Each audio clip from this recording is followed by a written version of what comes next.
આજે આપણે બનાવવાના છે રવાના પેઠા. તો સ્વીટ ડીશ છે. તો આજે આજની રેસીપી છે આપણે રવાના પેઠામાં. તો સ્વીટ ડીશ છે, એના માટે મેં એક આટલો વાટકી રવો લીધો છે. ગેસની ફ્લેમ સ્લો રાખવાની છે અને આપણે એમાં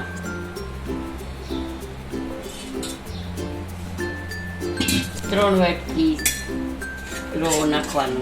શેકી લઈ પહેલા જરાક, પછી એક વાટકી રવો અને 3 વાટકી દૂધ નાખી દેવાનું છે. તો ગાંઠી ન પડે એનું ધ્યાન રાખવાનું છે.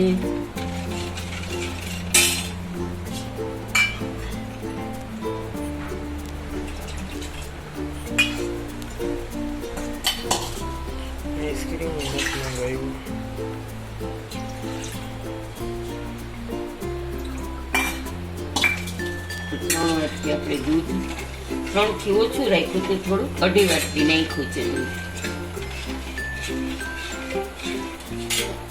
અહીંયા આપણે દૂધ છે એ એકદમ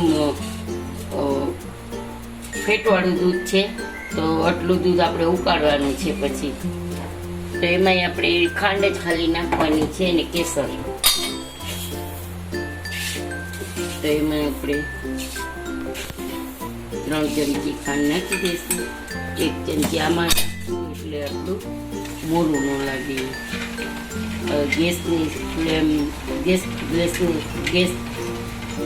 ગેસ થોડોક ફાસ્ટ કરી દઈશું.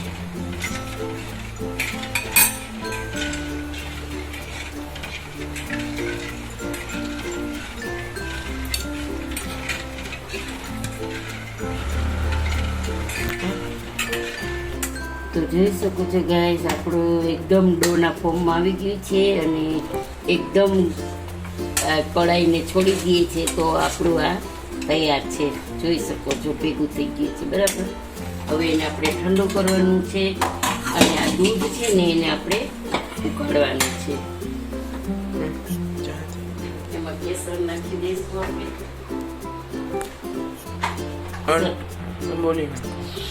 આમાં આપણે કેસર નાખી દીધું છે થોડું, અને દૂધ છે ને એકદમ ફેટવાળું છે એટલે એને ઉકાળવાનું છે એમાં. અને આપણે ખાંડ તો નાખી દીધી છે.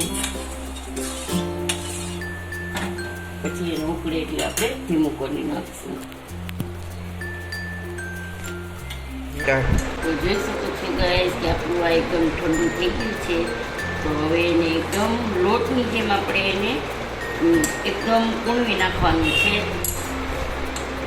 જેમ આપણે લોટ કેમ બાંધીએ બાજરાનો, એવી રીતે એને એકદમ આમ અને કેવાળ હાથ કરતું જવાનું છે ચીકણું.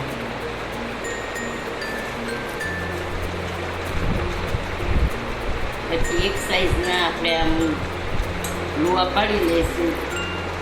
પછી આવી રીતે ગોળ ગોળ સરસ મજાના પેંડા જેવા શેપમાં આપણે વચ્ચેથી પ્રેસ કરી દઈશું. અને આ ટાઈપના આપણે બનાવી લઈશું.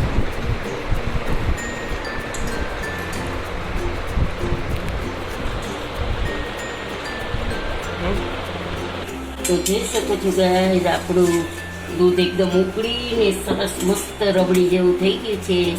તો હવે એમાં આપણે આ બધા પેંડા બનાવેલા છે એ બધા એમાં નાખી દઈશું આપણે. અને ત્યાં સુધી આપણે એને હમણાં ચલાવવાના નથી, 2 મિનિટ પછી આપણે ચલાવશું. અને પછી બધાય પેંડા ઉપર આવી જશે એટલે આપણે ગેસ બંધ કરી દઈશું.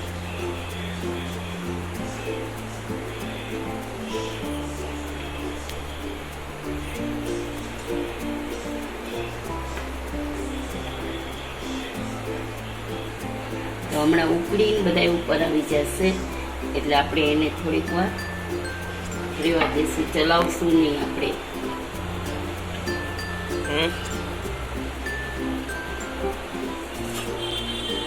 વચ્ચેથી ચમચી આમ કરવાની પણ ચલાવવાના નહીં.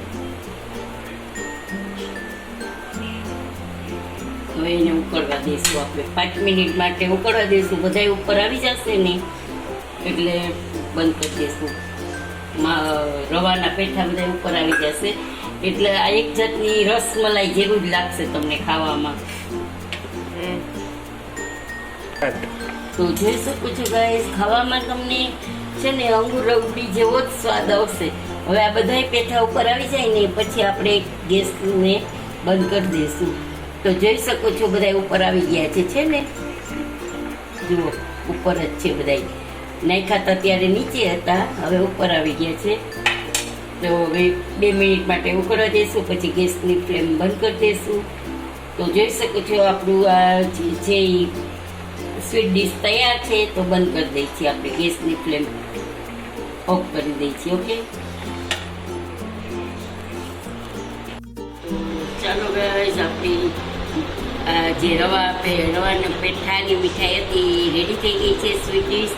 તો આ તમને લાગશે અસલ જ, ખાવામાં રસમલાઈ જેવી જ લાગશે. તો જોઈ શકો છો એકદમ સોફ્ટ થઈ ગઈ છે ને, તમે એકદમ આમ ચમચીથી ભાંગી શકો છો એવી છે. તો આજની રેસીપી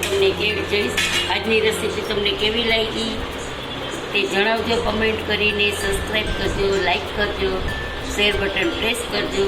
અને આવા નવા વિડીયો તમે જલ્દી જોઈ શકો એના માટે તમે મને સબસ્ક્રાઈબ કરજો, એટલે સૌથી પહેલાં તમારી પાસે મારા વિડીયો આવી શકે.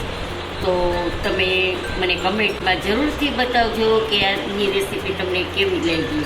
Thank you. જય શ્રી કૃષ્ણ.